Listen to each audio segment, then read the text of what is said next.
Bonjour à tous, Boris Bourdet, donc je suis le fondateur d'Equity Insight. Avant ça, j'étais pendant à peu près une quinzaine d'années analyste financier sur les marchés actions.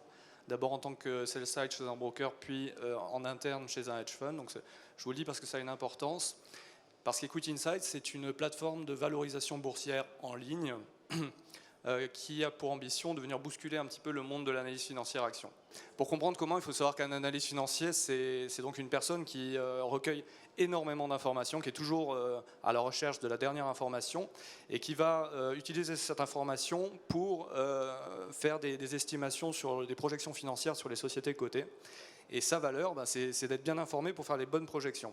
Le problème, c'est qu'un analyste financier il passe aussi un tiers de son temps à se battre avec des outils Excel qui sont assez artisanaux, à rentrer à la main beaucoup de données qu'il récolte sur des documents PDF. Et on le voit ici sur ce slide, c'est ce que j'ai voulu illustrer, c'est pas ce qui génère le plus de valeur ajoutée chez l'analyste. Alors, je me suis basé justement sur mon vécu pour imaginer une solution pour aider l'analyste à avoir un quotidien plus efficace.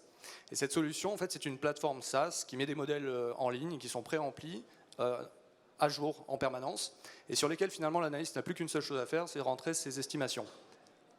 Donc ça lui donne une fiabilité parce que ça limite le risque d'erreur, ça donne une interactivité parce qu'il peut personnaliser à souhait ses scénarios, et puis surtout une réactivité sur des marchés qui sont particulièrement exigeants.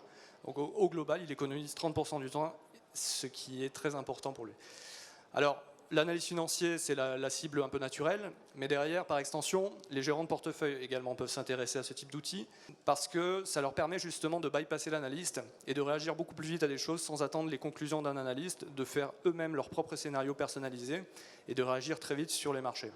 Et dans un second temps, on pense que les émetteurs cotés seront aussi friands de la solution parce qu'elle leur apportera, dans un second temps, donc, des datas qui leur permettront de beaucoup mieux monitorer les anticipations que formulent les acteurs de marché à leur égard.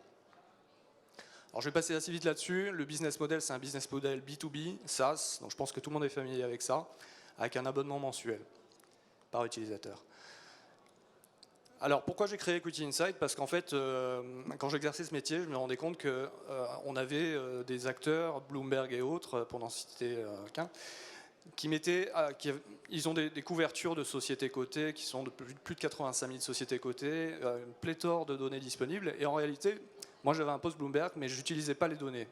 La raison, c'est que ces données, elles étaient assez hétérogènes, donc je n'arrivais pas à investir des millions d'euros sur des données qui me paraissaient un petit peu bizarres, bancales. Et par ailleurs, il n'y avait pas de modèle avec des données modulables, donc je ne pouvais pas faire mes scénarios. Et c'est la raison pour laquelle je me suis dit il faudrait créer quelque chose qui prenne le contre-pied de ce positionnement. Peut-être restreindre le champ des sociétés couvertes, mais donner une donnée de qualité, c'est-à-dire une donnée que je puisse modéliser, une donnée qui soit surtout homogène. Alors, les acteurs de la place, ils ne s'y trompent pas. On a lancé Equity Insight il n'y a pas très longtemps et on est déjà contacté par des institutions de la place financière qui font un peu le même constat que nous et qui explorent un partenariat actuellement.